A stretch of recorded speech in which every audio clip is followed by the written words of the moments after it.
जय जगन्नाथ दर्शक बंधु मु प्रतिमा प्रवीणा हेरिटेज किचन को आपण मानक स्वागत करुच्ची।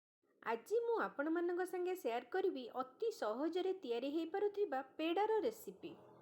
हाँ, ये भिडियोटी को देखला परे आपण मैंने निश्चय कहिबे एते सहजरे तैयारी हो पारुची आ खाइला परे काहाकू दबा पूर्वरु आपणक पाखरे ही सरी जिवो। तेबे आ डेरी न करी चलतु देखि नबा ए पेड़ार रेसिपी। ता पूर्वर जदि चैनल को सब्सक्राइब करना ताहले जल्दी जल्दी सब्सक्राइब करनियंतु और बेल आइकन टी को प्रेस कर दियंतु जहाद्वारा मोर न्यू न्यू वीडियोर नोटिफिकेशन आपणक पाखरे प्रथमे पहुँची जिवो। पेड़ा तैयारी करिबा पूर्वरु आग आमे चीनी पाउडर तैयारी करिबा जोटा कि भूरा चीनी ना रे पैकेट फॉर्म रे मार्केट रे मध्य मिल जाउची, किंतु आपण देखिबे मु घरे मध्य ताको केते सहजरे तैयारी करि पारुची। सेथिपे मु नेची गोटे बाउल चीनी रे अध बाउल पानी नेची ताको एबे आमे हाई फ्लेम रे चीनी को जेमती मेल्ट होबा पर्यंत आमे ताको एमती मिसेइबा। यार प्रोसीजर है आमे चीनी को पूरा मेल्ट करेबा पुणी से पानी तक एभापोरेट करैकी पुणी चीनी को ड्राई फॉर्म रे आनिबा। खाली चीनी तो पकेले से कारामेल हो सेथिपई आग आमे ताको पानी रे मेल्ट करेबा जोटा कि हमर पूरा धला धला पाउडर पूरा बाहरिबो।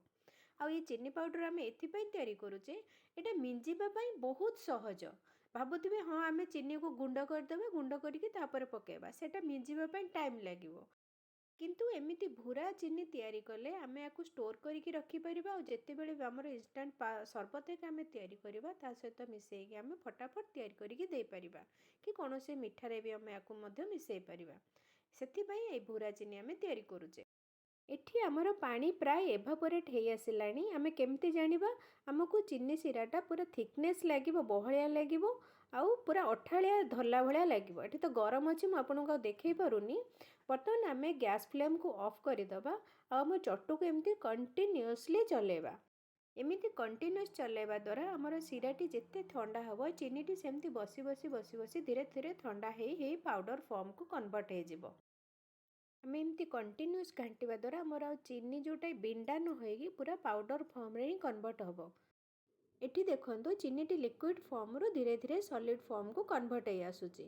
एई समय रे मु गोटे चम्मच गुआ घिओ दोची एटा दबा द्वारा हम भूरा चीनीटी बढ़िया बास्ना हबो। एटा ऑप्शनल अछि आपण पसंद करले पकई परिबे नहले भी पकई न परिबे।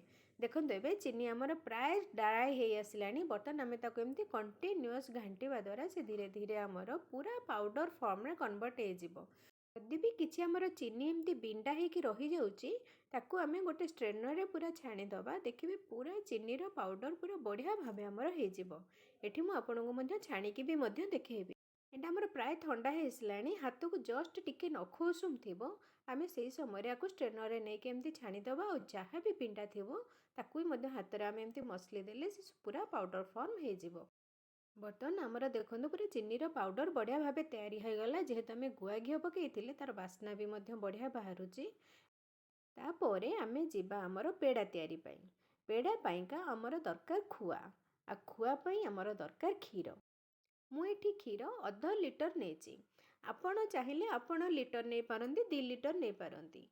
पेड़ा तैयारी करिबा पई किछि भी ट्रिक दरकार नहीं एटा बहुत सहज केवल पेशेंस दरकार।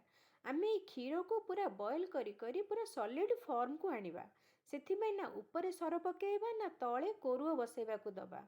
ए जो तळे जो कोर सॉलिड फॉर्म रे बसी जाए आमे सेटा को कोरुओ कहू आपण कोन कहंती ताको कमेंट बॉक्स रे जणेबे। ताको पूरा एमती घांटिबा को पड़िबो कंटिन्यूअस पूरा हाई फ्लेम रे जेमती पूरा सॉलिड फॉर्म को आसीबो। देखंतु क्षीर पूरा एठी बहलिया हे आसिलानी ए क्षीर बहलियाटा को आमे मध्य ताको राबिडी करिकि भी मध्य खाई परिबा। एठी जेते देखंतु मोर धीरे धीरे धीरे धीरे केमती पूरा सॉलिड फॉर्म को पळे आसुची। एटा मु पूरा आपनको कंटिन्यूअस देखौची क्षीर केमती पूरा एवापोरेट हे सॉलिड फॉर्म को आसुची। मोर अध लिटर क्षीर रु खुआ बाहर करने मत एमती 15 ରୁ 20 मिनिट पाखापाखि लगलानी। जदि आपड़ सेमती अधिक क्षीर नेबे ताहले सेमती आपको टाइम लागिवो। एटा केवल टाइम टेकिंग प्रोसीजर नहले एमती किछि भी आदि ट्रिक नाही। देखंतु एठी मोर प्राय खुआ तैयारी ही आसिलानी। बर्तमान आमे आकु टिके ड्राई फॉर्म को आनिबा सेथिबाई आमे एबे गैस फ्लेम को मीडियम करदबा। मु एमती क्षीरर आउ गोटे सरपोली वीडियो भी मध्य अपलोड करिछि। आपण जदि ताको देखिबा को चाहउछन्ती तार लिंक मु डिस्क्रिप्शन बॉक्स रे दे देबी।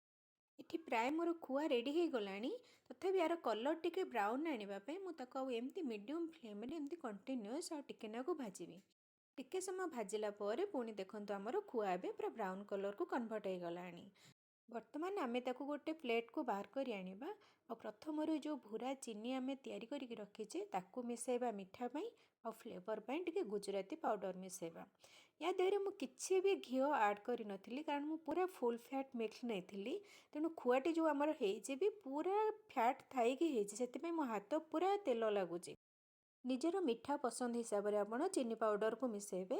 ବର୍ତ୍ତମାନ ଚିନି ପାଉଡ଼ର ଗୁଜୁରାତି ପାଉଡ଼ର ଖୁଆକୁ ଆମେ ଏମିତି ଟିକେ 5 ମିନିଟ୍ ପାଇଁ ଭଲରେ ଚକଟି ନେବା। ତାପରେ ତାକୁ ଆମେ ପେଡ଼ା ତିଆରି କରିବା। ଏବେ ନିଜର ପସନ୍ଦର ସାଇଜ୍ ହିସାବରେ ଆମେ ଏସବୁକୁ ପେଡ଼ା ତିଆରି କରିଦେବା। ମୁଁ ମୋ ପସନ୍ଦ ହିସାବର ସାଇଜ୍ରେ ତିଆରି କରୁଛି, ଆପଣ ଆପଣଙ୍କ ପସନ୍ଦ ହିସାବର ସାଇଜ୍ରେ ତିଆରି କରିବେ। ବାସ୍ ଏଇଭଳି ଭାବେ ଆମେ ସବୁ ଖୁଆରୁ ପେଡ଼ା ତିଆରି କରି ନେବା ନିଜ ପସନ୍ଦ ହିସାବର ସାଇଜ୍ରେ। ଆଉ ଟିକେ ସୁନ୍ଦର ଦିଶିବା ପାଇଁ ମୁଁ ଉପରେ ଫାଳ କାଜୁ ଦେଇକି ସଜେଇ ନେଇଛି। ଆପଣ ଆପଣଙ୍କ ପସନ୍ଦ ହିସାବର ଡ୍ରାଏ ଫ୍ରୁଟ୍ସ ଦେଇ ସଜେଇ ପାରିବେ। ବର୍ତ୍ତମାନ ତ ଆମର ପେଡ଼ା ତିଆରି ହେଇଗଲା। ଚାଲନ୍ତୁ ଠାକୁରଙ୍କ ପାଖେ ଭୋଗ ଲଗାଇବା, ତାପରେ ୟାକୁ ଖାଇବା। ମୁଁ ଆଶା କରୁଛି ମୋର ଭିଡ଼ିଓ ଦେଖି ଆପଣ ଏଥର ଶ୍ରୀପଞ୍ଚମୀ ପୂଜାରେ ଏହି ପେଡ଼ା ନିଜ ହାତରେ ଘରେ ତିଆରି କରିବେ।